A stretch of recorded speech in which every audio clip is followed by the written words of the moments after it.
Torlarda moda bulayotgan alayda bloni bugun sizlarga haqsiz o'gitib qo'yma, bir tal yurakni inkas rayonga gullarni yo'llab yulduzbek ism besib, cho'qim saqlab oling, keyin topolmay qolasiz.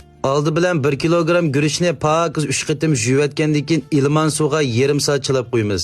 Mazmun sal uzunroq cho'qim to'liq ko'rib, bir tal yurak berib, yulduzbek ism besib cho'qim saqlab oling.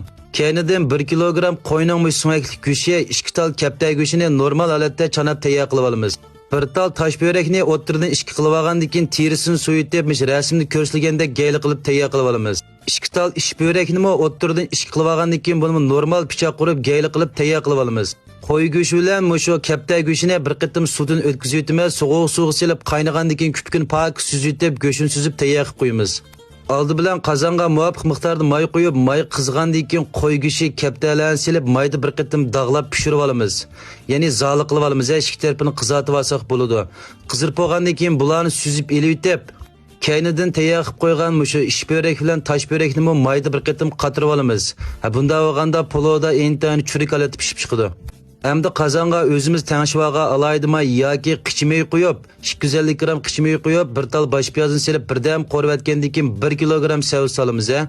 Seriq savuzining miqdori 600 gram, qizil savuzining 400 gram bo'lsa bo'ldi. Hamda buningga 2 qo'shiq tuz, 2 qo'shiq shakar silib, birdam qo'rvatgandan keyin oldin jinglab tayyor qo'ygan 1 kilo 400 atrofida sovuq suv qo'yamiz. Qo'llash nimasidan yurak berib, inkas rayonga gullarni yo'llab qo'ying, go'nja qimg'ali go'nja qo'yiling, bundan keyin texim sarxil ta'mir sollarini yo'llab berman. Tuvaqni yepib, buni normal o'tda 5 minut atrofida qaynatib olgandan keyin buningga 1 gram jing zapadin silitimiz. Bunda olgan teximiz sog'ush holatda chiroyli chiqadi bo'lurmiz. Suyini 5 minutdan 6 minut atrofida qaynatib olgandan keyin buning 2 cho'mish atrofida suyini olib qo'yamiz. Hamda oldin qo'rib tayyor qilib olgan go'shtimizni ham chiroyli holatda tizib, suyga bosamiz.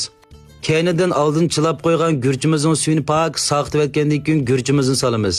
Gurishni saqavatidimi bakmish cho'rlarga apirib etmaymish, o'ttirg'iroq holatda sasaq bo'ladi. Gurishni silib, o'tni intayin tekshi holatda ichib, 8 minut atrofida kuchliroq o'tni qaynatamiz. Vaqt to'shqandan keyin tuvoqning og'zini ichib, ostidagi go'shtga tegishmiga asosda poloni bir qitim o'raymiz. Poloni o'rib mushta siliqlab etgandan keyin Abay ilvagan savuzining sho'rpi suyini mushu gurishning bo'sh changliqqa qarta, bir cho'mishdan 1,5 cho'mish atrofida buni joylaymiz. Hamda muhim yeri keldik, buningga pishirib olgan g'azning tuxumi, to'xining tuxumi, uningdan keyin bo'donning tuxumlarini ham musholatda buni sanjiymiz. Tuvoqning og'zini yepib, o'tni past qilgan asosda 20 minutdan 25 minut atrofida polon dumisak, polarimiz pishib tayyor bo'ladi. Pishqandan keyin tuxumlarni elitib, polonni bir tal dashqa to'kib, go'shtini ayrim elitgandan keyin polonni ras aralashtirib yutib, taqsiga usib, oldin tayyor qo'ygan quruq mevalarni sug'chilab, uningdagi yo'l mevalarni bezak o'rnida ishiltib, chiroyli holatda bezab xaridorlarga sunsak bo'ldi. Uygunib olgan bo'lsanglar, ajrim uchun yurak berib, meni cho'qim go'nja qo'yinglar.